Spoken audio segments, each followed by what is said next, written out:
Trainees, welcome and thank you for being here today. I'm Navneet Singh, your host for this webinar.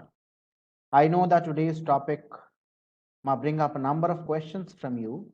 So you may type your questions in chat box and I want to let you know that we will address as many as we can in the time we have today. And I welcome and request Professor Dr. Santhosh Kumar Rajamani to start this session. Welcome, sir. Over to you. Thank you, Navneet, for giving me this opportunity of presenting myself and presenting my topic to the students. And I'm sure the students are very enthusiastic to learn about the physiology of the nose and the paranasal sinus this beginning in August evening. Let's begin. The physiology of the nose and the paranasal sinus from a postgraduate perspective. Okay, that's the topic that I'm going to speak about today. Do you know that there is magic in our nose? That every day 10,000 to 20,000 liters of air pass through the nose, human nose every day, and the air which is present in the nose is completely saturated with 95% water vapor, and the temperature is brought to 37 degrees Celsius, immaterial of the environmental temperature. Let me tell you an example. See, you are living in Sahara Desert and you are breathing the air there. Then what happens? The air goes into the nose. It passes through the nasal wall. It is around the turbinates and goes to the posterior nasopharynx. The temperature of the air at the posterior end of the nasopharynx is 37 degrees Celsius. But the ambient air temperature in Sahara Desert is 55 degrees Celsius. But at posterior end of the nasal cavity, the temperature is 37 degrees Celsius. So this is the magic. No matter what the ambient air temperature, even if you are living in Arctic and you are still breathing the air temperature is always increased to 37 or 36 degrees Celsius at the posterior end of the nasopharynx, and it is 95% saturated with water vapor. So that is the magic of the nose. The nose is a magical air conditioner. It is responsible for filtration and for conditioning the air so that optimum gas exchange can happen in the lungs. And do you know the nose produces 600 to 1800 ml of mucus? So there is a book called Practical Rhinology. If you go to that book and try to read that book, it is given, there is a cup given. So almost 1.5 cups of mucus are produced every day. But you don't get these 1.5 cups out of your nose because it's all swallowed and goes inside. So that much quantity of mucus, 1.5 cups of normal mucus is produced in our nose every day. And that we breathe 10,000 to 20,000 liters of air every day. And all this air is being filtered by the magic of our nose. So it is a very efficient filter. It's an air conditioner. It's a gas scrubber. It removes the suspended particles and it removes the soluble gases like sulfur dioxide. This is the main function of the nose. So let's go from anterior to posterior. Let's look at the nasal vestibules. What are nasal vestibules? The nasal vestibule is a skin line part of the nasal cavity. And the area of the nasal vestibule is approximately 90 millimeters square. The nasal vestibule is a little narrow, and the size is the nasal vestibule size decreases from 90 millimeters to 30 millimeters from anterior to posterior. It is a facial skin that has been turned inwards, and of course the nasal vestibule has short stiff hairs which are called vibrissae. Now the important thing about vibrissae is that they are very much extensive in males, and it has two applied physiology or applied anatomy, shall I say. Whenever you are using Thudichum's nasal speculum, you have to be very careful in introduction and removing, because this vibrissae can get caught on the speculum and it can get pulled. That is very painful for the patient. Second importance is cutting the hair. So if somebody cuts the vibrissae, they will develop vestibulitis. So the most frequent cause of vestibulitis in the community is people cutting the vibrissae. Otherwise, the vibrissae need not be removed. There is no indication to remove the vibrissae, but people use their scissor or something and put it into their nose and cut it and end up causing infection of the nasal vestibule. So these are the two important things about vibrissae. You should be very careful while introducing the Thudichum's nasal speculum because you don't want to hurt or pull the vibrissae. Another important thing that is present in the nasal vestibules are the thermoreceptors. The cooling of the air from the inspired air is felt maximum in the nasal vestibules. Okay, so I'm not going to talk anything that is going to be of interest to undergraduate because I know you already know what is Kieselbach's plexus and Little's area. What I'm going to talk about is some latest developments in the field. If the topic is a little bit disapita one. So for this, do you know that what prevents the mucosa from drying in Kieselbach's plexus? They say there is a process of plasma transudation which prevents the Kieselbach's plexus from drying up. And this plasma transudation is from the plexus of blood vessels and long capillary loops that underlie the mucosa. And the area of the Kisselbach's plexus is 1.5 mm strip. It's a junction between the squamous and the columnar epithelium. So basically, it is a junction between the vestibule and the nasal mucosa. And because it's a junction area, it's always in problem. You know, it's a border area, and border mein hamesha jhagda hota hai. So this is a problematic area. So it is very much accessible by the finger. So naturally, somebody will put a finger and scratch, and they will injure the blood vessels, and there will be epistaxis. So it's one of the commonest cause of epistaxis, especially for people who put their finger in there or probe their nose. Okay, now I know my audience is an DNB ENT students. So for them, what I have done is I have gone through the previous 10 years question papers, and I have made an idea of the questions that are being asked. So in 2020, nasal wall was asked in the theory paper. As you know, the paper two is rhinology for you guys, and I could find questions about nasal valve in the 2020 theory paper, final theory paper. So those who are listening, kindly listen carefully what I'm going to say, because these are the main points that concern the nasal wall.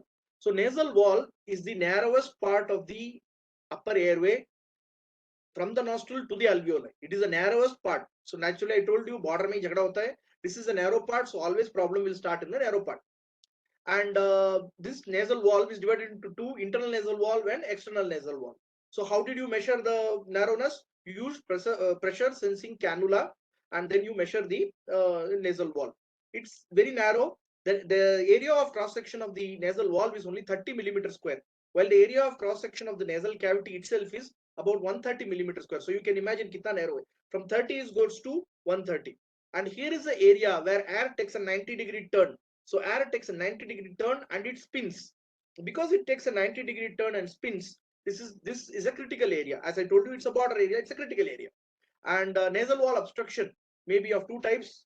So one more type of question that was asked is, what are the causes, or enumerate the causes of nasal obstruction?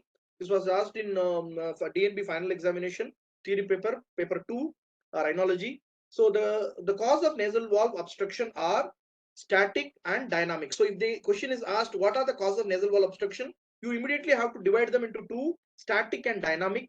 Static are the ones that never change with respiration. For example, caudal septal deviation, a spur, maybe a polyp or hypertrophy of the inferior turbinate. Uh, then the second type of nasal wall obstruction is dynamic. These change with the respiration. So LR collapse is one of the dynamic nasal obstruction. Polyps can also cause dynamic obstruction, but polyp can also cause static obstruction. So initially, when the polyp is small, it will collapse. Whenever the patient inspire, it will go in, and when the patient expire, it will move out. So it will cause a dynamic obstruction. But large polyp can cause a static obstruction. Likewise, tumors can cause static obstruction, right? So nasal wall obstruction question aaya to you have to write static obstruction and dynamic obstruction. Please remember, students, that you have to write two headings. You immediately have to divide the answer into two: static obstruction and dynamic obstruction. Under static obstruction, you write about the nasal septal deviation, about the septal spur, and in dynamic obstruction, you write about the nasal wall collapse syndrome. I'm going to talk a little bit about nasal wall collapse syndrome in the next slide. Okay, so what nasal valve is divided into two. If anatomy or physiology of nasal valve is asked, you immediately have to divide the nasal valve into two again: external nasal valve and internal nasal valve. External nasal valve is composed of the borders by the caudal nasal septum, the lower lateral cartilage, the caudal end of the lateral crus, and the pyriform aperture. That is the soft tissue of the pyriform aperture. So these are the boundaries. So if you want to remember, just remember caudal septum, lower lateral cartilage, and pyriform aperture. So if you see here, this is the external nasal wall. Okay, this is the external nasal wall. My laser pointer showing you the external nasal wall. This is the area of the external nasal wall. So this is the caudal septum, the lower lateral cartilage, and the soft tissue of the pyriform aperture of the nose. Everybody's clear on this? So let's look at the internal nasal wall. What is the internal nasal wall? So internal nasal wall, the boundaries are the nasal vestibule, this skin-lined part, the bony entrance to the nasal cavity, and the erectile tissue that is composed of the anterior end of the inferior turbinate and the wall of the nasal septum. So these two, the erectile tissue. We are going to look at more about the erectile tissue of the nose. So this is erectile tissue. What does it mean? It can get engorged. It can get swollen up. So one of the important erectile tissue in human body is the penis. So it can get engorged. It can get swollen up, just like that organ, just like the penis, and it can get swollen up and it can block the nose. So nasal valve area, again question has been asked in 2020. So nasal valve area has venous sinuses of the inferior turbinate and the nasal septum. So the erectile tissue is the venous sinuses that are present in the inferior turbinate and the nasal septum. So one of the important phenomena that is present in ENT is Bernoulli's phenomenon. It occurs again and again in 3 or 4 places. Bernoulli's phenomenon itself can be asked as a short notes for you. So if, since you are a postgraduate, you have to write 3 important places where the Bernoulli's phenomena occurs in ENT. The first one is the aral collapse syndrome. Second is the polyp. Why does the antroconal polyp go into the posterior equina? Because the Bernoulli's phenomena causes negative pressure inside the nasal cavity, will literally sucks the polyp out of the antrum into the posterior equina. That is your Bernoulli's phenomena. The third important Bernoulli's phenomena is the aerodynamic myoelastic theory of the speech, because there is negative pressure and the vocal cords are drawn inwards. The vocal cords are drawn inwards because there is negative pressure, and the negative pressure is caused because of Bernoulli's phenomena. So whenever the air passes through a narrow passage, there is creation of negative pressure, which causes the various things to happen. Like for here, because the air passes very fast in the nasal wall, there is creation of negative pressure by Bernoulli's phenomenon, and this causes the alar septal alar cartilage to collapse. Got it? So I hope I am clear with you guys. If Bernoulli's phenomena is asked in the examination, remember to write 3 places in ENT where Bernoulli's phenomena occurs. One is your alar collapse. Second is your antroconal polyp. Negative pressure pulls the polyp into the posterior equina. And third is your theory of speech, because negative pressure causes the vocal cords to adduct because of negative pressure of expired air passing through the vocal cords. Okay, so that is your Bernoulli's phenomenon. So, so the alar cartilage it collapse, and the nasal vestibule is in fact stiffened by the alar cartilage, and there are alar nasi muscles like levator dilator naris. They are attached to the nasal vestibule, and they cause it to stiffen. During inspiration, there is these muscles contract and splint the vestibule to prevent the collapse. So something happens, the muscles are no longer able to splint the vestibule and prevents collapse of the alar. So that the syndrome of alar collapse happens. So what do you treat? How do you treat this condition? How do you treat the alar collapse syndrome? So you can do septoplasty with batten grafts. You can use spreader grafts. You can use lateral crust strut grafts, and you can use lower lateral cartilage suture suspension. Okay. So at your level, even in the postgraduate level, if you just write out these names of these surgeries, it's enough. Okay. So septoplasty, batten graft, spreader graft, right? Batten graft and spreader graft. Spreader graft basically spreads it out. Batten graft strengthens it by batten. Then lateral crural strut graft. So lateral crural, you can put strut grafts on the side and strengthen it. And lower lateral cartilage suture suspension. So this stiffens the lower lateral cartilage by tightening, by putting sutures. Okay. So again, one more important thing that is present in the nasal valve area is the inferior turbinate. So inferior turbinate contributes to a major part of the nasal resistance of the nasal valve area.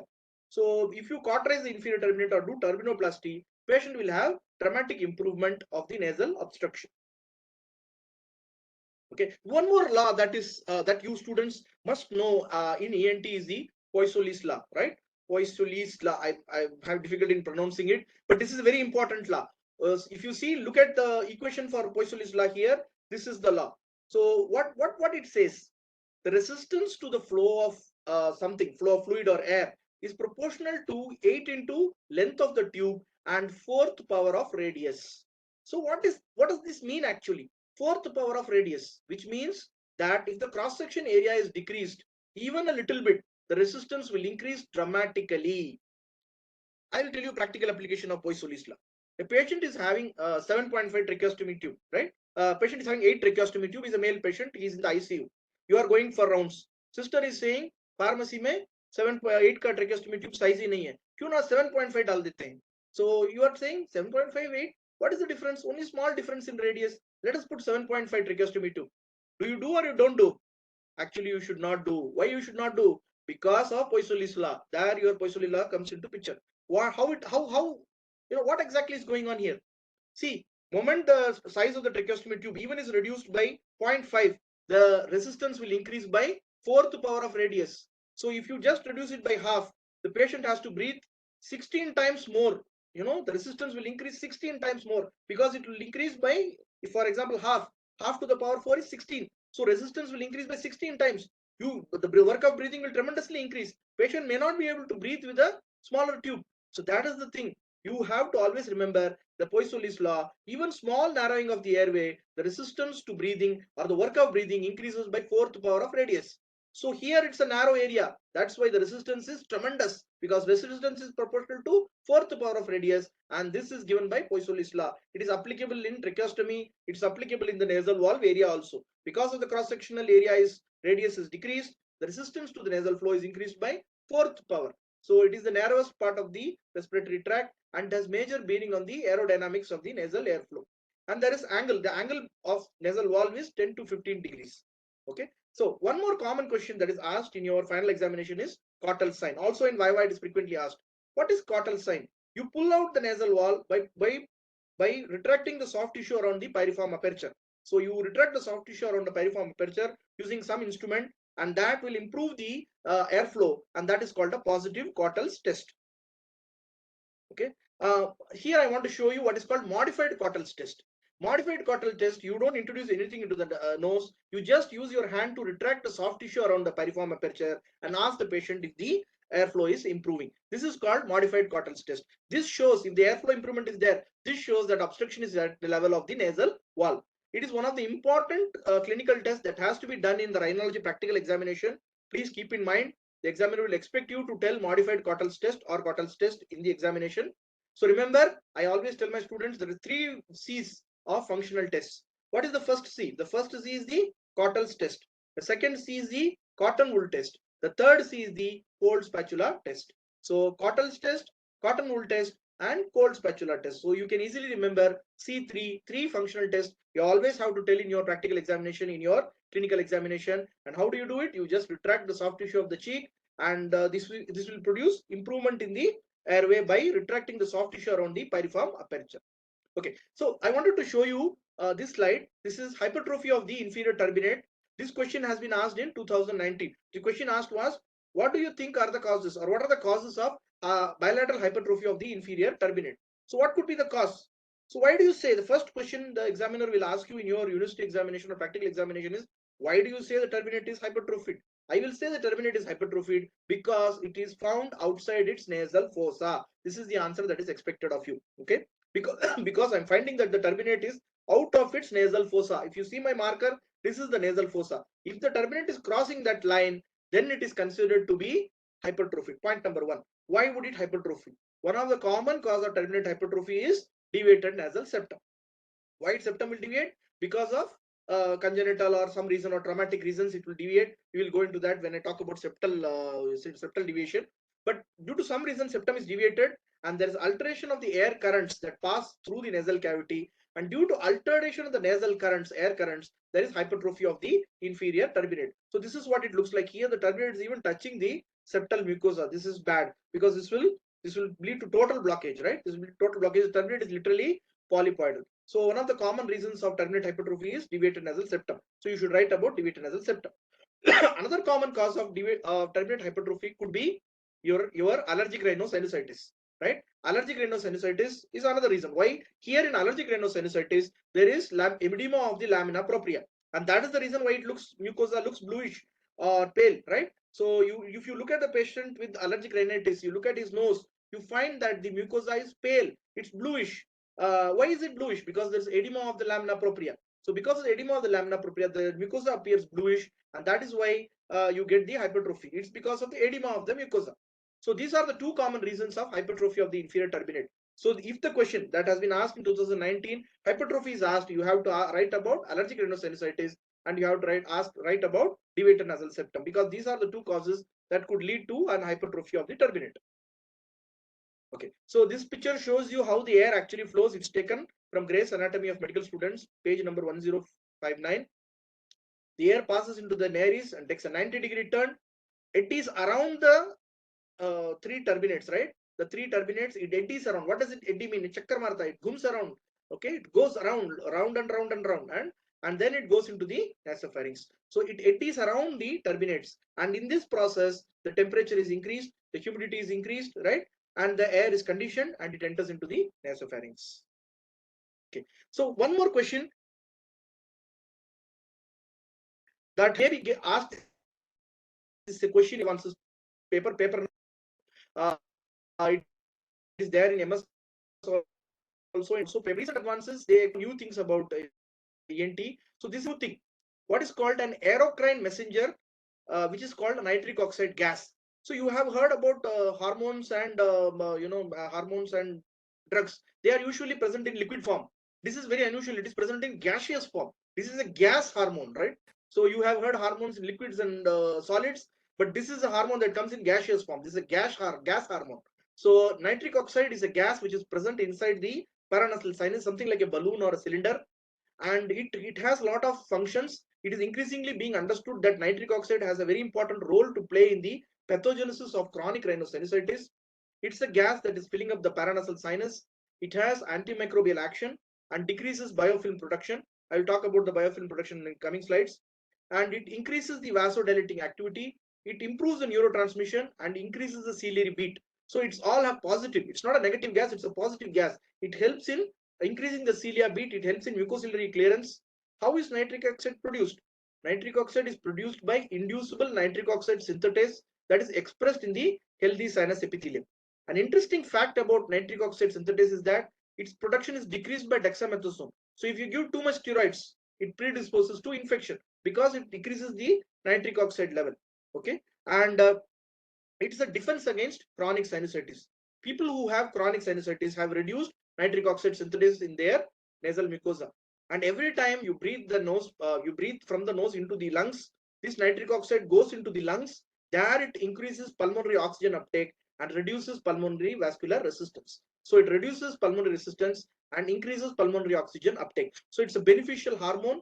Only thing unusual, right? Like thyroxine or other hormones, it is not liquid. It is not a molecule. It is present in the gaseous form. It's a gas hormone. Okay. So continuing on, there are let's talk a little bit about the nasal epithelium. There are three distinct types of epithelium in the nose. One is stratified squamous epithelium present in the nasal vestibule and the nasopharynx. Then there is pseudostratified ciliated columnar epithelium, and then there is specialized olfactory epithelium with ciliated receptor cells in the olfactory area.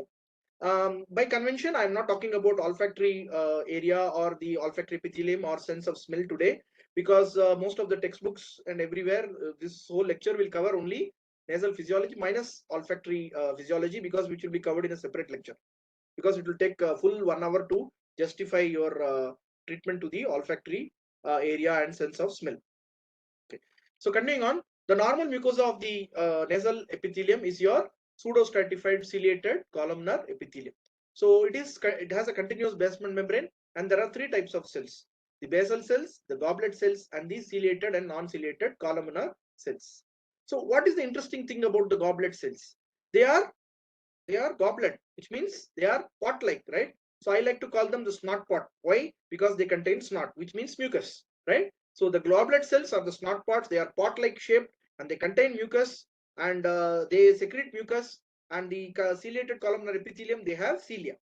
Okay, and the goblet cells, they increase from anterior to posterior direction. Okay, and they are not under autonomic nervous control. Okay, they are completely under cytokine control, and the cytokine mediators are affected by cytokine mediators and changes in the osmolarity. What's the importance of this? If you give saline spray or drops, it increases the mucus production and helps in the clearance of the paranasal sinuses by local change in the osmolarity. So remember, the goblet cells are the ones that are affected by saline drops, nasoclear drops, right? Or Salisbury drops available in the market. I'm sure all of you must be seeing in your wards rounds every day. So how does it actually work? It increases or changes the osmolarity, thereby improving the mucociliary clearance, improving the mucus production in the nose by affecting the goblet cells. Okay, what about the columnar epithelium? The columnar epithelium has cilia, which is composed of microtubules. You will not believe, every minute 1000 times the cilia beat, and the cilia are made up of 9+2 microtubules linked by dynein arms, right? And they have microvilli, and all the cilia, they push the mucus into the pharynx, where it's swallowed and goes into the stomach, and it is the bacteria or whatever is trapped in the mucus is destroyed. So all the mucus, all the cilia in the nasal cavity always beats towards the pharynx, and the cilia present inside the paranasal sinus always beats towards the natural ostia. Okay, that is the concept of functional endoscopic sinus surgery, right? What is functional? Why? because we are only enlarging the natural ostia. We are not making new ostia. We are not making an inferior metal antrostomy. We are enlarging the existing ostia of the maxillary sinus. Why we are doing so? Because the cilia is always beating towards the normal ostia. If you make an extra ostia, the cilia don't beat towards your artificial ostia. They will always beat towards the natural ostia only. So mucus will have, what will happen? It will go through the, it will come out through the natural ostia and go into the nose through the artificial ostia that you have made, and that mucus will keep on circulating. It will encourage the growth of bacteria, what is called mucus recirculation syndrome. So mucus recirculation syndrome will lead to sinusitis. That is why the concept of functional endoscopic sinus surgery has emerged, because simple reason that all the cilia are always beating towards the natural ostia, and all the cilia in the nasal cavity are always beating towards the pharynx. Why? Because the mucus has gone to pharynx where it has to be swallowed. Interestingly, all the cilia in the trachea are always beating upwards towards the pharynx, right? And all the cilia in the nose are beating downwards towards the pharynx. Again, the idea is that mucus goes into the pharynx and gets swallowed. So this is a picture from practical rhinology. So you can see the 1.5 cups of mucus that is produced, right?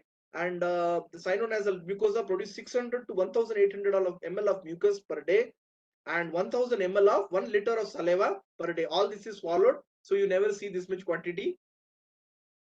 Okay. So nasal mucus, let's talk about little bit about the nasal mucus. So what is the function of nasal mucus? It clears secretions through beating action of the cilia, and there are few cells that produce the nasal mucus. There are seromucous glands. These produce serous secretions. So the serous secretions, they are more in common cold and conditions like vasomotor rhinitis. And then there are goblet cells that produce mucus, which is white in color, and these are increased, and this production of this goblet cell is increased in allergic rhinitis and chronic sinusitis. And the third source of mucus is the filtration of plasma from capillaries and veins. This is the first line of respiratory defense. So a question was asked in theory paper, what explain the respiratory defenses, right? Or explain the defenses in the nose, the immune defenses in the nose. So on the first line of respiratory defense is exudation of plasma, which contains antibodies and antibiotics from the capillaries and veins. Okay, so from the subepithelial microcirculation, this fluid oozes out, right? And this fluid is very much increased in infection and allergic rhinitis. Because of inflammation, there is increased exudation of plasma. So some examiner asks you, what is the source of the watery discharge that patients get in allergic rhinitis? The answer is exudation of plasma from the capillaries and veins from the subepithelial microcirculation. So it's exudation. It's the fluid or water part of the blood that comes out through the nose in allergic rhinitis. Okay, and then there is secretion and cellular debris of WBC and epithelial cells. Okay, in the anterior nasal area, there are compound alveolar type of glands which produce serous secretions, and they release their watery secretion as a fine spray during inspiration and help in humidification of the nasal cavity. So it's like a spray, right? And like a spray, these spray jets are released from the anterior nasal glands and they humidify the nasal cavity. These seromucinous glands have parasympathetic cholinergic innervation. So they have parasympathetic cholinergic innervation. So if the acetylcholine will cause increased production of mucus, right?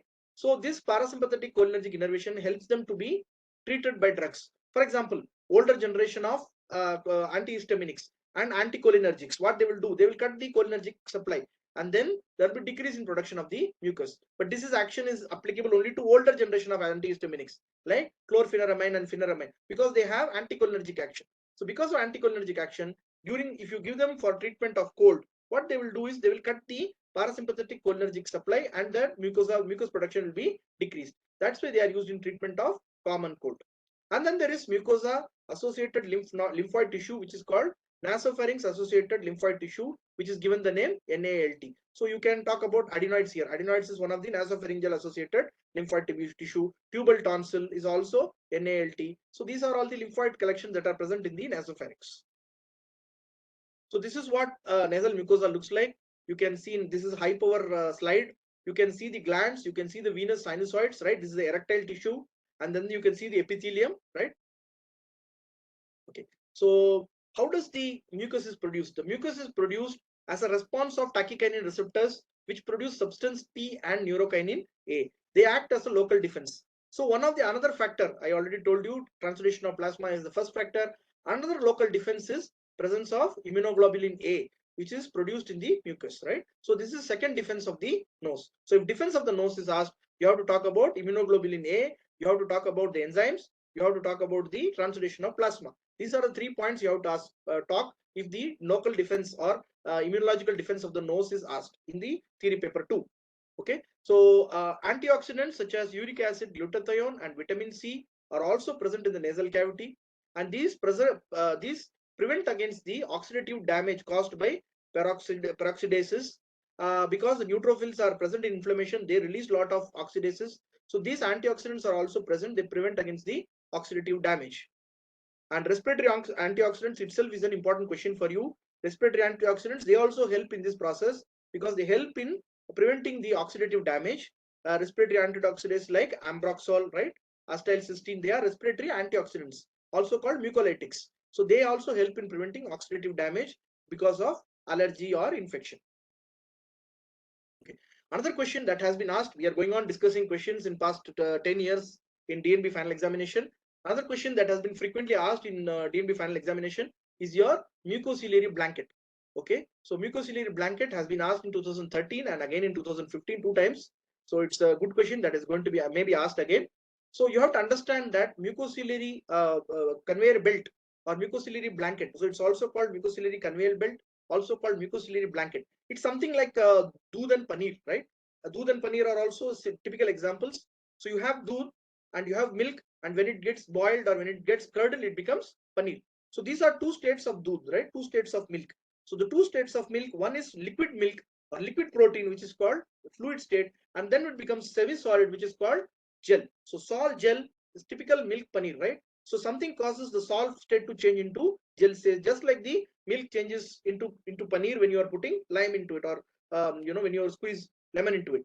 So this sol gel, right, mucosa exists, the mucus exists in sol and gel state. The sol is a watery fluid in which the cilia beat freely, and the gel is the outer part, thick part and sticky, which is propelled by the conveyor belt of sol, which is present underneath the gel. So sol is the solid part. If you remember, sol is the solid part, the sol is the liquid part, and gel is the solid part. And these are the 2 layers of the mucosa that is present. And if the question of mucociliary blanket is asked, you immediately have to write sol and gel, and you have to remember the milk and the paneer analogy, and you have to write the answer, right? And the direction of the mucociliary clearance is always from nasopharynx into the where it is oropharynx, where it is swallowed, and goes into the stomach, right? Most of the time the mucociliary clearance is always towards the stomach, because stomach has got acid, it will kill all the germs that are swallowed, so it will destroy all the germs. So all the mucociliary clearance is always towards the stomach. A little bit of the mucociliary clearance is always in the anterior direction. So the smart student may ask me, if everything is going into the stomach, why am I getting mucus from the nose when I am getting a common cold? So the answer is, some of the mucus also travels in the anterior direction. So that's what comes out of the nose when you have a common cold. So this is a typical picture. By the way, students, mucociliary transport, draw a picture of mucociliary transport has been asked in the examination in 2013. The question was to draw the picture and label it neatly. So this is what the mucociliary transport or mucociliary clearance looks like. Okay, this is the picture you have to draw. So here you can see the gel layer, which is thick and solid, and this is the sol layer, which is liquid, just like milk and paneer. And you can see the cilia, they are beating very freely inside the sol layer, and this microvilli, they give rise to the cilia. They are the precursors of cilia, and the cilia, they beat freely. If you remember my previous slide, they beat up to 1000 times per second.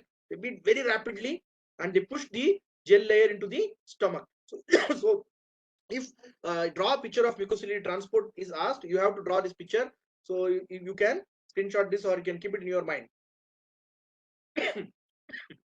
So I told you the mucus, the cilia, they beat in 2 phases. One is called power stroke, and then is recovery stroke. So when the cilia suddenly beat the forward direction like that, like my finger, it goes full speed like that, then it is called a power stroke, and then they slowly recover back. That's called recovery stroke. Just like nystagmus, fast and slow, their fast and slow component of the ciliary beat. The fast beat is the power stroke, and the slow recovery by recovery stroke. So here you can see the power stroke and recovery stroke. This is the mucociliary blanket, which has been photographed using an electron microscope. So you can see the cilia. They look like a lot of hair, and they beat very fast, like 1000 times per second, so that the entire mucus is shifted into the oropharynx and it is swallowed.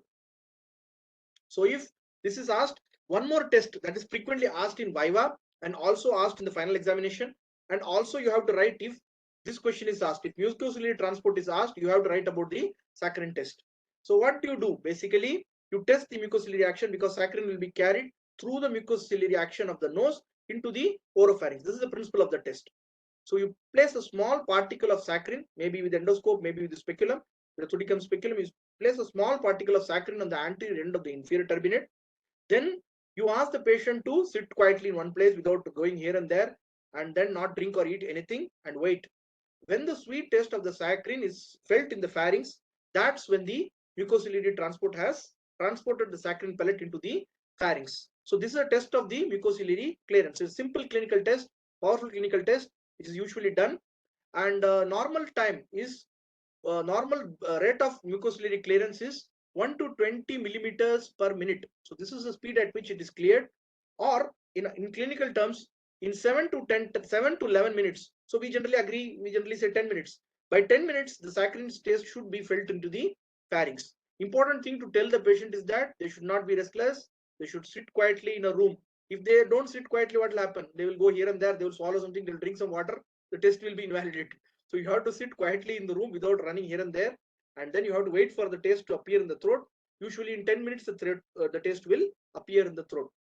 So what are the causes of decreased mucociliary clearance? What are the causes of defect in the mucociliary clearance? So again, it is divided into two. I told you everything is divided into two. It's divided into two: dysfunction of the cilia itself, or it could be an altered production or increased viscosity of the mucus, right? So it could be problem in the mucus, it could be problem in the cilia. It could be problem in the mucus, it could be problem in the cilia. So problem in the mucus, cystic fibrosis, because it becomes very thick, right? Mucus is very thick in cystic fibrosis. Or in infection also, mucus may become thick in infection and cystic fibrosis.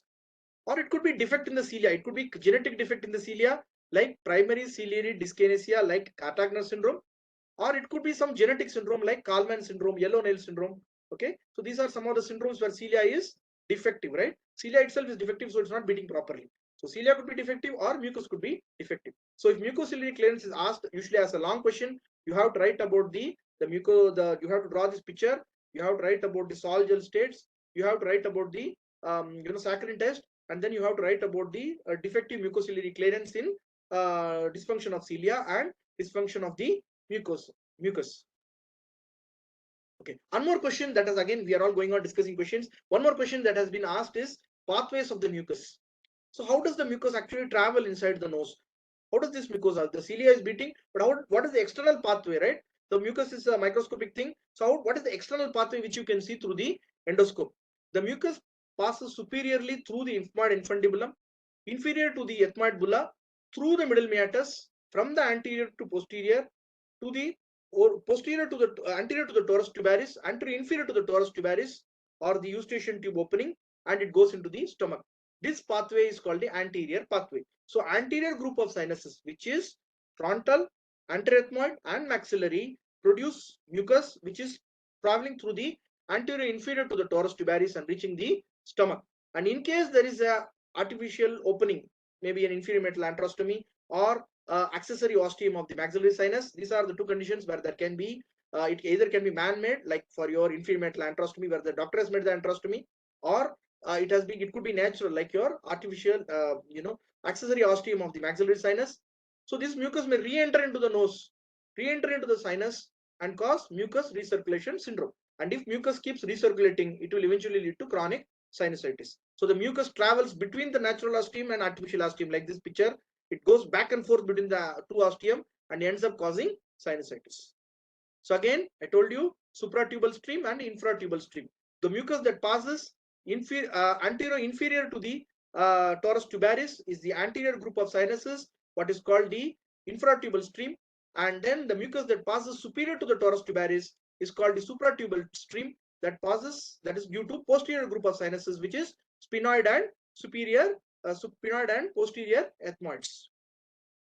See, this is a picture taken from, again, credits goes to practical rhinology book. So it is picture taken, it shows the infratubal stream. So you can see the stream of mucus traveling anterior inferior to the your torus tubaris. Okay, let's look at the vasculature of the nose, blood vessel of the nose.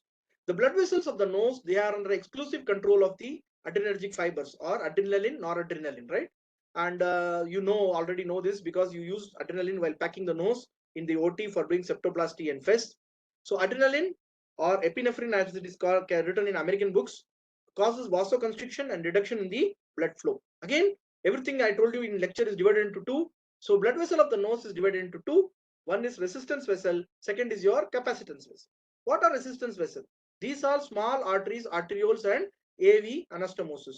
So this causes resistance to the flow of blood, right? So this is resistance vessel and capacitance vessels. This causes resistance to the flow of blood vessels. They are under control of sympathetic nervous system, right? They are under control of sympathetic nervous system, and locally they are controlled by local mediators. So these are resistance vessels. Okay, inflammation, for example, due to sinusitis or allergic rhinitis, causes increased blood flow in the nose through the action of the resistance vessel. So you have to remember the watery discharge is produced, and that transudation, these are all happening in increased blood flow to the nose in sinusitis and rhinitis and allergic rhinitis is due to inflammation, and the inflammation causes effect on the resistance vessel, not on the capacitance vessel. That is why there is increased blood flow to the nose and there is congestion. The second type of blood vessels are capacitance vessels. I already told you about the erectile tissue, just like the penis or the clitoris, it's present inside the nose. These are large venous sinuses. They are present in the middle and the inferior turbinates. And the most important sinus is present in the anterior end of the inferior turbinate, near the nasal valve area, critical area. So ये भी है, वो भी है. So there is erectile venous tissue at the end, anterior end of the nasal, anterior end of the inferior turbinate, and also inside the nasal septum. And this is completely under control of the adrenaline, and it is affected by decongestant. So the patient has improvement of the nasal airflow whenever they take a decongestants. So again, a question of similar theme was asked in 2014 about nasal drug administration. So the important takeaway from this slide is that drugs can be freely absorbed through the nasal cavity and get into the systemic circulation. How they are freely absorbed? Because there are fenestrations or gaps, right? There are gaps in the subepithelial capillaries and there are gaps in the nasal epithelium, right? So nasal epithelium veins in the nasal, there are gaps in the veins of the subepithelial capillaries, and there are large fenestrated areas of the endothelium and they point towards the respiratory epithelium. So that's why there is direct transport of the molecules into the systemic circulation. Some of the endothelial cells are themselves wide open like river sinusoids, so they are simply wide open, so anything that gets into the nose can enter into the systemic circulation. The takeaway message for this slide is that there is increased permeability to drugs.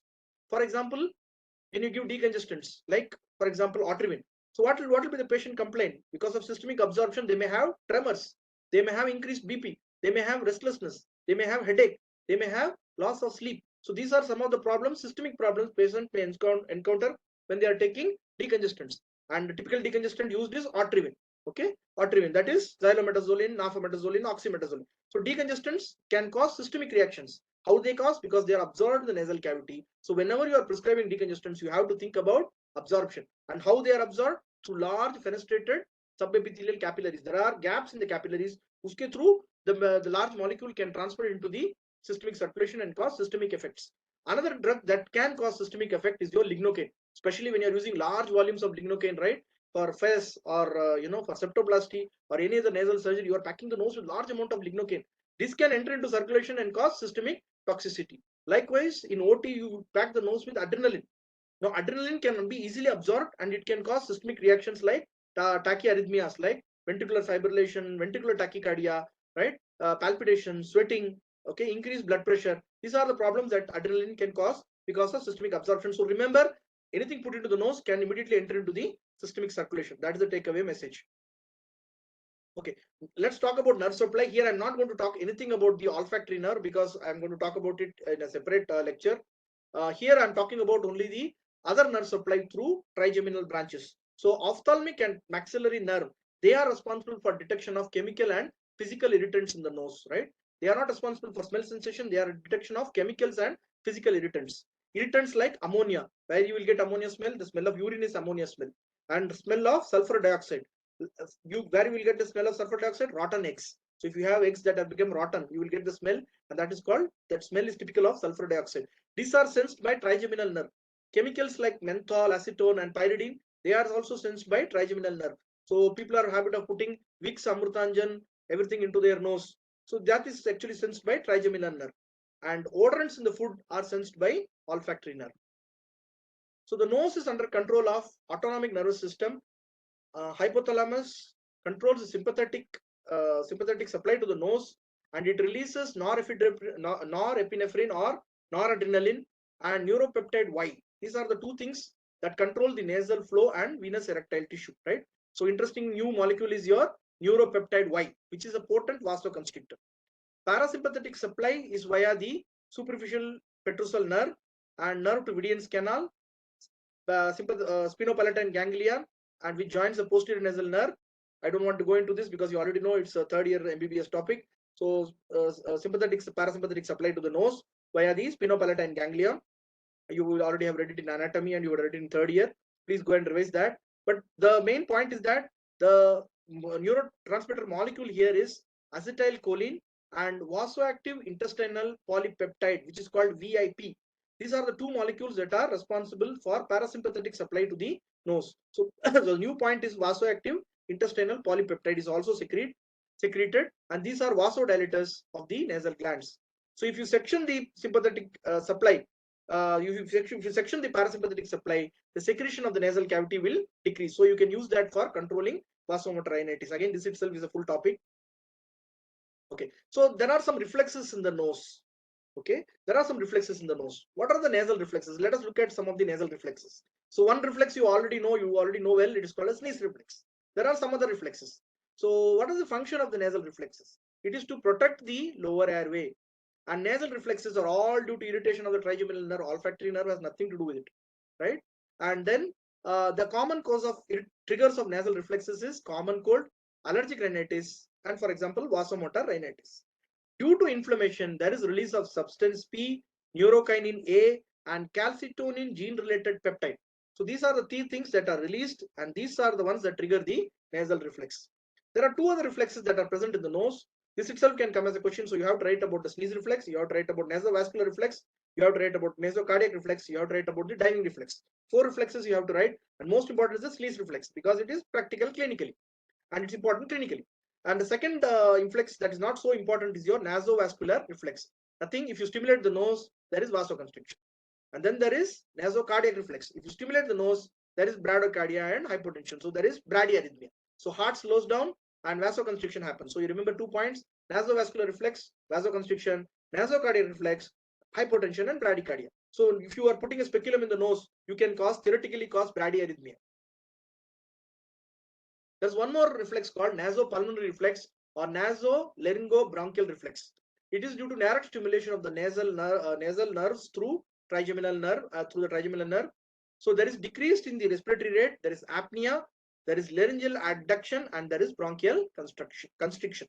So this is mediated by the vagus nucleus, which causes bronchoconstriction, right? So important concept about nasopulmonary reflex is that people with allergic rhinitis will get asthma because of this reflex, because all the time nasal cavity is stimulated, the bronchus will also start constricting and they will end up getting asthma. So that is the correlation of nasopulmonary reflex or nasolaryngobronchial reflex with the allergic rhinitis and bronchial asthma. So allergic rhinitis and bronchial asthma, they go together because of nasopulmonary reflex. All the time stimulation of the nose leading to bronchoconstriction. Okay, there is one more reflex that has been described, which is called genitonasal reflex. So what is this? Sexual arousal or sexual excitement leads to swelling of the erectile tissue of the nose, of the turbinates.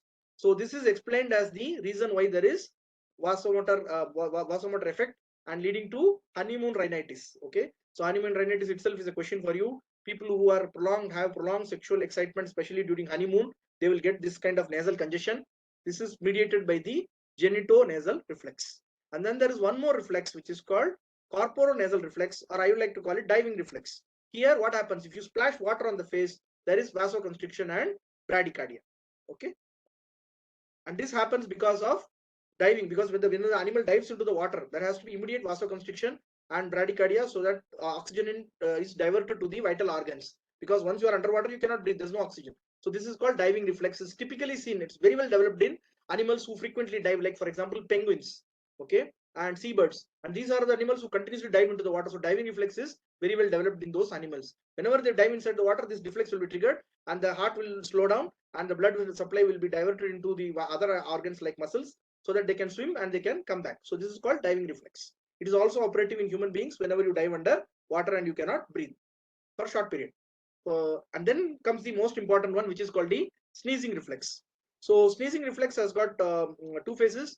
There is initial sensitization phase, and then there is stimulation of the trigeminal nerve, and then there is stimulation of trigeminal nerve, which is the initial sensitization phase, and then there is afferent or respiratory phase, where the eye is closed, there is deep inspiration, and there is forced expiration against the glottis, and there is elevated intrapulmonary pressure and opening of the glottis and explosive exit of air. So sneeze reflex is a protective reflex. There are two phases. Again, like in this whole lecture, everything is divided into two. First one is sensitization phase. Second is your respiratory phase.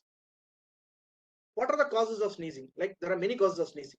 One of the important causes of sneezing is mechanical stimulation, some dust going and irritating the nasal vibrissae. Another causing could be cooling of the skin, right? Second, even bright light, like exposure to sudden sunlight, irritation of the scalp, allergens, and it could be a psychogenic reaction to fright or even sexual arousal. And of course, infections like rhinitis and allergic rhinosinusitis. Okay. This is about nasal index. It tries to divide the nose into three types based upon the climate, right? So nasal index, it tries to divide the nose into platyrian, mesorrhine, and leptorrhine. So leptorrhine is narrow nose, evolved in colder climates, typically Chinese people, and platyrian, large open noses, evolved for warm humid climates, for example in Indians and Africans. Okay. Continuing on, important thing is about filtration function of the nose. How does the nose actually filter and does the filtration function? So the important thing here is that in the nasal valve area there is 90-degree turn and there is turbulence of air, and this turbulence causes the air molecules to spin, and then spinning air molecules causes the suspended matter to precipitate out and deposit on the nasal epithelium. Okay, so this is very important, filtration function of the nose. And majority of the resistance to the nasal cavity is because of filtration function. Because it's a filter, air has to be forced through the filter, through the turbinates, so it causes the work of breathing. This is very important in tracheostomy. Why? Because once you do tracheostomy, the patient cannot breathe through the nose. There is reduced work of breathing. Okay. One more point I told you about work of breathing is the Poisson's law. Here is again it comes back. So in tracheostomy, the work of breathing is very much reduced, and the patient, once the tracheostomy is removed, he has to do more work of breathing, which is a big problem, especially in children, because they will not put more effort into the breathing. That's why the work of breathing itself will become a big problem. Then the patient cannot be decannulated because it become adapted to less work of breathing, right? Because it requires more work of breathing to pass the air through the nasal filter. That is why the filtration function is important.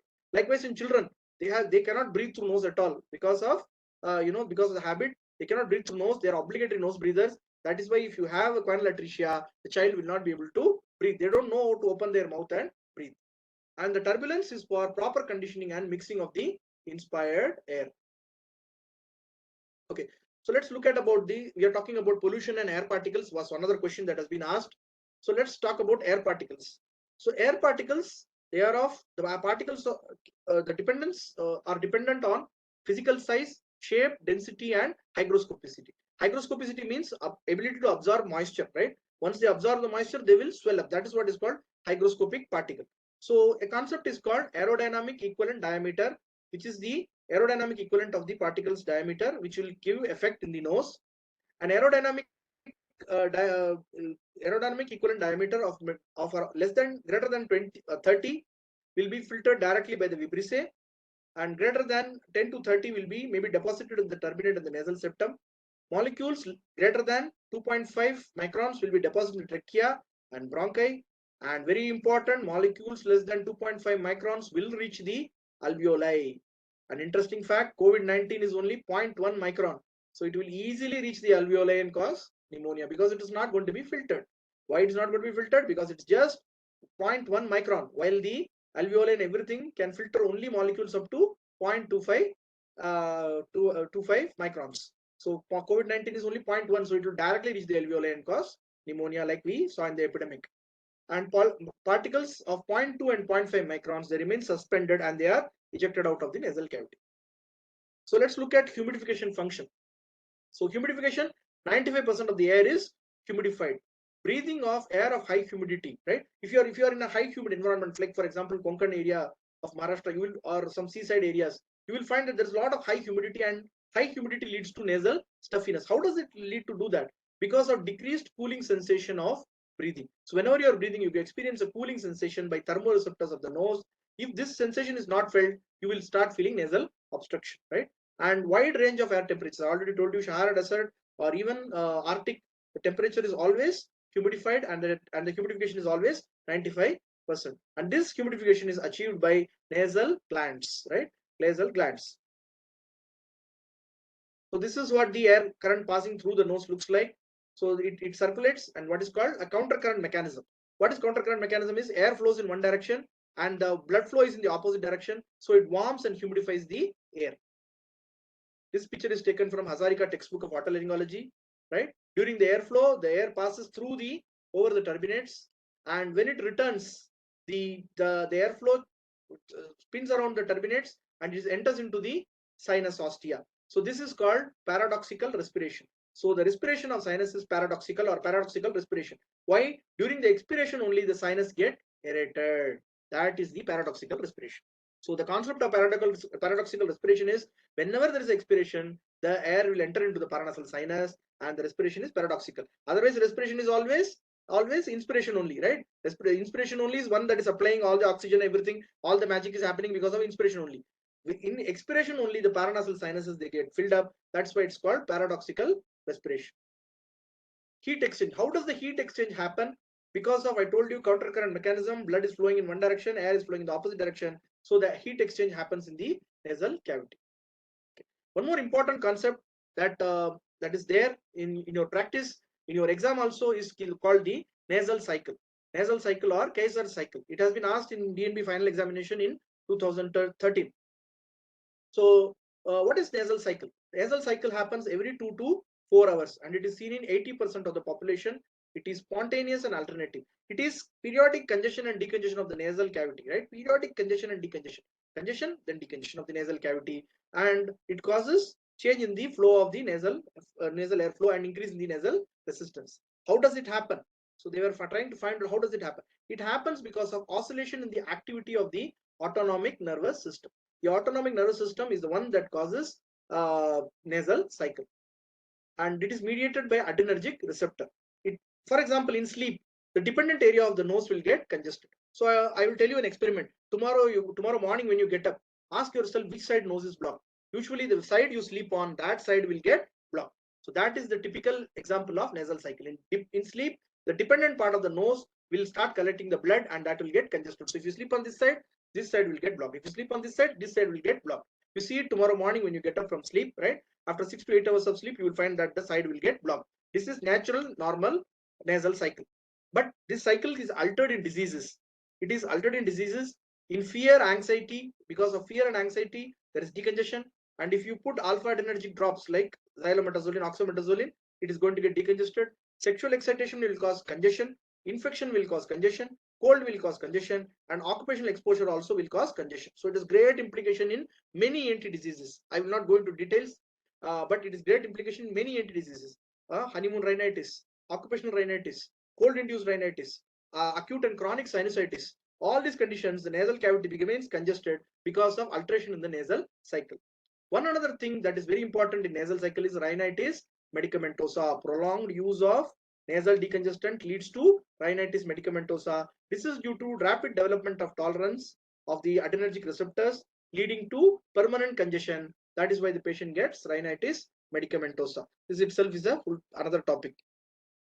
Okay, another question that has been repeatedly asked in the final examination, that is a must know for the examination, that you should know for practice and for your examination, is nasal resistance. So how do you measure the nasal resistance? The technique of measuring nasal resistance is called rhinomanometry. Rhinomanometry. So technique of measuring nasal resistance is called rhinomanometry. How do you do that? You use pressure sensing sensors in the nose. Only thing, it cannot localize the site of the block. It cannot tell you where the block is. It cannot tell you valve may block hai, septum may block hai. It will just tell you nasal cavity is blocked. So how do you read this rhinomanometry? If somebody is giving you a report, if there is greater than 35% increase in the nasal resistance, then there is mucosal congestion. If the nasal resistance is less than 35% there is structural abnormality. So that is called your rhinometry. So rhinometry produces pressure flow relationships, and it is a functional measure of nasal obstruction. So it can tell you whether the problem is in the mucosa or there is structural abnormality like deviated nasal septum or spur, or it is mucosal problem, right? One another type of rhinomanometry is your acoustic rhinomanometry. Here it uses reflected sound signals to measure the cross-section area and volume of the nasal cavity. It can localize the site of the block, but it cannot tell you how much percentage it is blocked. So these two researches are complementary to each other. Rhinomanometry or nasal resistance has been asked repeatedly. So I think students should concentrate on this slide. So take home messages, there are two types. I told you everything is two here. One is your standard rhinomanometry. Second is your acoustic rhinomanometry. Rhinomanometry, standard rhinomanometry cannot tell you the site of block, only percentage of block. Acoustic rhinomanometry can tell you the site of the block but cannot tell you percentage of block. So both are complementary to each other. Again, nasal resistance. Important point is that nasal resistance is almost greater than half the total airway resistance. Total airway from larynx, bronchi, trachea, half of the resistance to the airway is because of the nose. And the total nasal resistance is around 0.3 pascals per centimeter square per second. And it is maximum in infants, because this nasal cavity is maximum resistance in infants, and infants are obligatory nasal breathers. So remember, choanal atresia already told you, and choanal atresia is due to persistence of bucco-nasal membrane. Recap here, okay? And it starts decreasing, and it reaches adult value by 16 and 18 years of age, and then it keeps decreasing with age. Okay, so this is a slide about nose block. The takeaway of this slide is that if you apply menthol where it is present in Vicks, Tiger Balm, and they did a research how Vicks or Tiger Balm or Amrutanjan is helping in the nasal obstruction. It is actually not helping in nasal obstruction. What it does is that intranasal application or near nasal application of menthol or inhalation of menthol causes effect on the thermoreceptors, changes in the calcium conductance. Somebody went around a big, did a big research on effect of Vicks on the nose. So what it does is that it modifies the calcium conductance and produces false decongestion and relief of nasal block. So they concluded that Vicks or Amrutanjan has good effect, right? Or steam inhalation has good effect on the nose because it changes the calcium conduction and relieves and produces a false decongestion. Nasal cavity is not decongested at all. It's a feeling of false decongestion or pseudo decongestion, and a patient experiences relief of nasal block. So it is effective, they concluded. Okay. Yeah, same thing here. Menthol or eucalyptus oil, Vicks, they affect on the thermoreceptors, and they sensitize or reduce the sensitivity of cold receptors. That is why they produce relief from the nasal blockage. Same thing is with lignocaine. Whenever you pack the nose, patient will have feeling of nasal blockage. Why? Because the cold receptors, they are the ones who sense the nasal airflow. They are blocked. So the patient will say they have nasal blockage. So what is paradoxical nasal obstruction? Patient has no nasal obstruction, but they will complain of nasal obstruction. That's called paradoxical nasal obstruction, typically seen in atrophic rhinitis. Why? Because the nerves are completely decayed. There are no nerves. There's nothing to sense. There are the cold receptors, cold thermoreceptors are also dead. So the patient complains of nasal obstruction when there is no nasal obstruction. This is accompanied with merciful anosmia. This is also because of destruction of the nerves. So merciful anosmia, paradoxical nasal obstruction. So atrophic rhinitis patient may come to you saying that my nose is blocked, when in reality the nose is very roomy.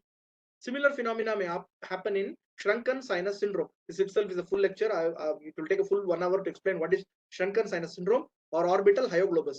Minimum information is that when you do excess resection of turbinates, if for example in a fist, you may end up with what is called a shrunken sinus syndrome. These are the patients who may also complain of nasal obstruction because they can no longer feel the nasal airflow because the cold receptors have been destroyed.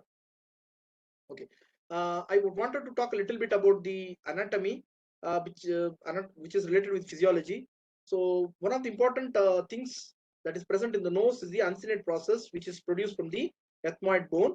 It guards the natural ostia of the maxillary sinus. And then there is a crescent-shaped hiatus semilunaris. Again, this all have been asked. Uncinate process has been asked, and hiatus semilunaris has been asked.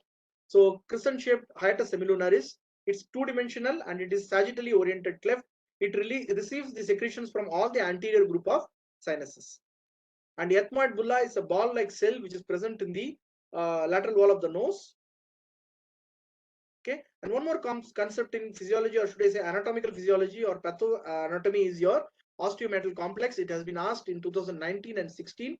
So osteometal complex is a narrow cleft. It is bound by uncinate process and bulla ethmoidalis. It receives drainage from anterior group of ethmoid cells, the frontal and the maxillary sinus. and the frontal recess and the natural maxillary ostium, they drain into the ethmoid infundibulum. So this is what osteometal complex looks like. You can see the ethmoid bulla, you can see the uncinate process, and you can see the middle turbinate. And for the smart student, what is this B? So the B is maxillary line. This represents the agar nasi, right? So this is the maxillary line, agar nasi, and your nasolacrimal duct. This is the maxillary line. This line is called maxillary line. Uncinate process, bulla ethmoidalis, and middle turbinate. So this is what I'll answer the questions in the last. So this is what osteometal complex looks like. One more picture from Gray's Anatomy for students. Yes. Interesting thing about, I'm not talking much because I think pathoanatomy of the nasal cavity itself will require a full lecture. I just wanted to give you a gist of it because it's being repeatedly asked in the examination. One of the important concepts that is of the middle turbinate is the concha bullosa or concha bullosa. It is a pneumatization of the middle turbinate. Something in these lines has been asked in 2014. So it's an air-filled sinus within the head of the middle turbinate. It is found in 25% of the population. It blocks the osteometal complex. It's present here, right? This area, critical area. So as I told you, border area, always problem is a border area. So critical area, so it obstructs the nasal drainage of the maxillary and the anterior group of sinuses, and predisposes to infection by occlusion of the osteometal complex. So this is called concha bullosa or concha bullosa. So it is one of the anatomical defects: deviated nasal septum, septal spur, fixed polyp, growth, and then concha bullosa. These are some of the anatomical defects that can lead to repeated infections and problem in drainage of the osteometal complex. Okay, so I don't want to go into full details of the speech effect on the nose. So let's to say that nasal cavity is responsible for echo or resonance, what is called nasal resonance. It is very pronounced in pronunciation of words like n, this sound is produced because of nasal resonance, and loss of nasal resonance is called rhinolalia classa. Rhinolalia classa is very common. It is seen in common cold, polyps, and tumors. Again, if rhinolalia classa is asked, you have to write about common colds, polyps, tumors, anything that blocks the nose will cause rhinolalia classa because there will be reduced nasal resonance. What does rhinolalia classa sound like? This is rhinolalia classa. I close my nose, you get rhinolalia classa. This is rhinolalia classa. The speech produced because of obstruction and no longer air is flowing through my nose. It's causing a no longer nasal resonance is not there. So rhinolalia classa. Rhinolalia aperta cannot be made by me because it is open of the excessive resonance of the nasal cavity, typically seen in cleft palate, below-pharyngeal insufficiency, and very important after adenoidectomy, because the adenoid pad is the one that is closing the nasal cavity. It's lost in adenoidectomy, and there is rhinolalia aperta, right? And then you have uvulopalatopharyngoplasty. After UP3, you may get rhinolalia aperta. Again, this will require a full 1 hour to explain in detail, but just I'm giving you a gist so that you can write some points in case this is asked in the examination. Again, theories of paranasal sinus. There are many theories why we have paranasal sinus. One of the common theories is that it reduces the weight of the skull, it helps in humidification, it provides nasal resonance, increases the surface area of the olfactory mucosa, and finally, we don't know why we have paranasal sinus. Okay, so it may have some role. Maybe it makes this reduces the weight of the skull so that people can swim in water. So swimming people, it may be helping. It may be helping in humidification. It may be because of providing nasal resonance, or it may be just increasing the surface area of the nasal mucosa. So exactly, it's not known why you actually have a paranasal sinus. So this is the last slide for and I will conclude. This is the last and important slide because it has been asked in 2021 latest paper of DNB final examination, a concept called biofilms. So what is the concept of biofilm is that the bacteria will join together and form multiple films, long films, okay? And then these films will not get affected by the immune system or by the antibiotics. So they will be able to colonize areas where you are not able to expand into, right? So it will be able to colonize vast areas by growing into film-like structures, thin film-like structures. So this film, in order to survive inside the film, the organism need to be covered by an extracellular matrix. They have to be covered by some sort of substance that is secreted by the organism. Typically, if you remember, Pseudomonas aeruginosa, it produces pyocyanin, pyoviridin. These substances, it gets embedded inside those substances and it is no longer affected by the immune system or by the bacteria. So this will contribute to bacterial resistance and will contribute to chronicity of infections. So in ENT, biofilms are a Dhanadhan concept. They are a very important concept. And why they are important concept? Because they are increasingly be understood that they are responsible for otitis media, chronic rhinosinusitis, chronic tonsillitis, because the biofilm is there inside the tonsillar crypts.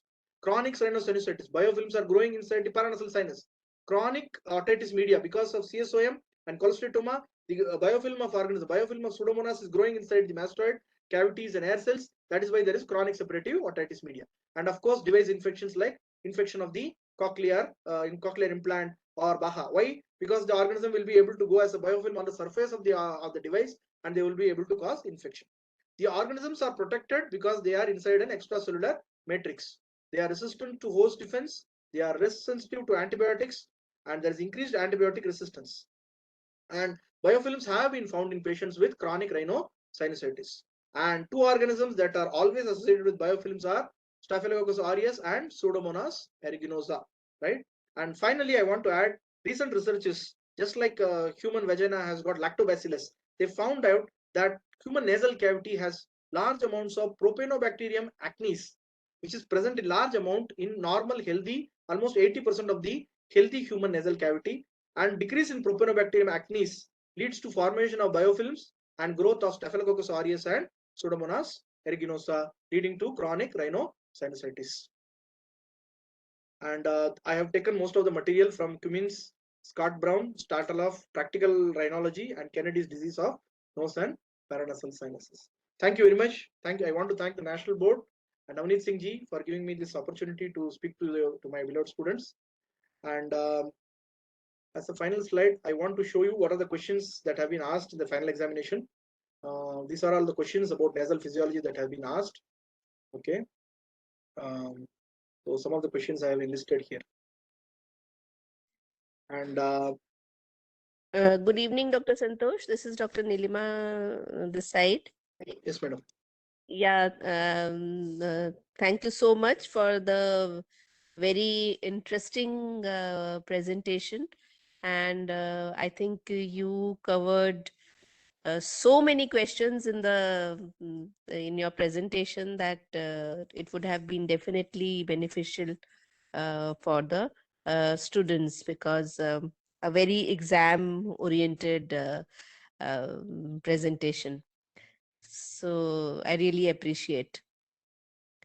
And there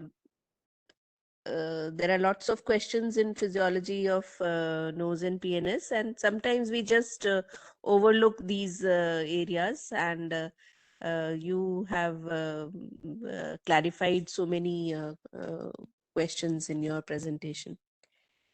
Thank you so much. Thank you very much, madam. As a final note, I want to add, give my number to my students. Any student who has any problem, they can always reach out to me anytime. I am always very anxious and happy to help out my students. So I have given you my number. Please note it down for those who may have any doubt regarding your thesis, examination, anything. You can always reach out to me. I'm always there for my students. So you can take down my WhatsApp number. Please WhatsApp me. I don't call me because I'll be busy. If you WhatsApp me, I will definitely give you a reply. You will definitely get a reply. Huh? So please note down my number, and you can contact me anything regarding ENT, your exams or anything regarding ENT. Yes.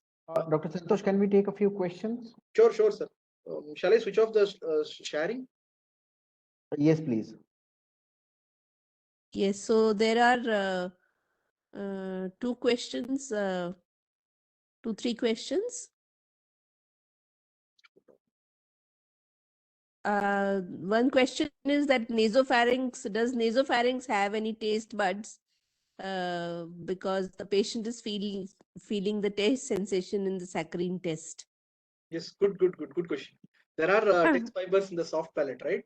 So one of the questions that is asked, again, exam viewpoint, I'm saying, one of the questions that is asked is, what is the pathway of taste fibers of the soft palate? Because the taste is felt in the soft palate. So these taste fibers, they relate through the geniculate ganglion and the facial nerve and through to the nucleus tractus solitarius. So there are taste fibers not in the nasopharynx but in the soft palate. And these fibers are unusual because they don't follow your chorda tympani or glossopharyngeal. Because taste bole to immediately you think about glossopharyngeal and chorda tympani nerves. These nerves, they relate through the facial nerve and geniculate ganglion and reach the nucleus tractus solitarius, which is the nucleus of the taste. So good question. Yeah. Then there's a question about imploding sinus syndrome. Oh, that will take a full lecture for me to explain.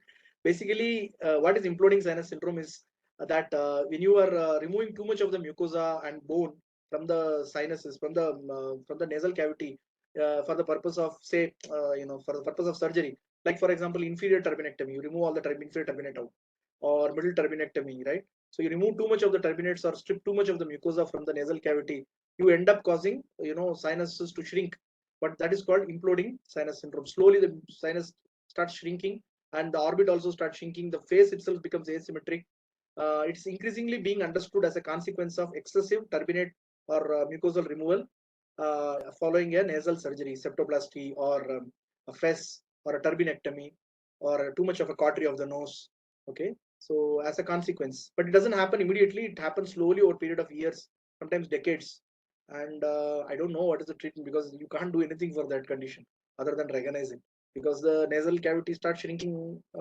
Maybe you can enhance the nasal cavity by doing some form of spreader grafts or something like that. But otherwise, the nasal cavity itself starts shrinking, and the orbit also starts shrinking, and there is what is called hyoglobus. The orbit goes inwards. That is called imploding sinus syndrome. So Yeah, thank you so very to much. the best of our ability, we would like to save the turbinates, but if it is inevitable to remove them or to shrink them, then they can lead to excessive removal can lead to complications later. Yeah, this disease was not recognized because people are removing turbinates left and right. When this Yeah. problem started coming after decades, and 5 to 10 years later, patient start coming with "Mera chehra vakda ho gaya hai," and then they realize that, yeah, there is a problem. We have caused imploding sinus syndrome. Yeah. And we'll take the last question about pathophysiology of paranasal sinuses during diving versus flight. So I think again it's a Big topic. full question about the barotrauma, and so if you would like to answer briefly, Yeah, then we it's a can. big topic, and I think the full justice will be done only if you give me 1 more hour to talk about it. Yeah, sure. Basically, the negative pressure, or the negative pressure inside the paranasal sinuses, and the positive pressure outside, or the positive pressure outside and the negative pressure inside. That basically the disturbance in the pressure causes the barotrauma. It's opposite effect, right? When it's diving, it's opposite, and when it is flight, it's opposite. So most of the time, what happens is that the tooth is the root of the tooth, because of the barotrauma, it becomes denervated, and it dies. That is the usual problem. I think for the full justice, it will take my full lecture for it to explain. I think you should invite me to talk about barotrauma next. Yeah. We'll surely take your help, and we can have it as one of the topics for the presentation. So I Thank think we've you. really exceeded our time today, Yes. Dr. Santhosh. Yeah. And Thank you. thank you once Thank again. you. Yeah, And thank you very much, good evening. Professor Dr. Santhosh Kumar, for the presentation, and thank you very much, Professor Dr. Nilima Gupta, for joining, and thank you, trainees and faculty members, for joining. Thank you for giving me this opportunity. Thank you. Thank you.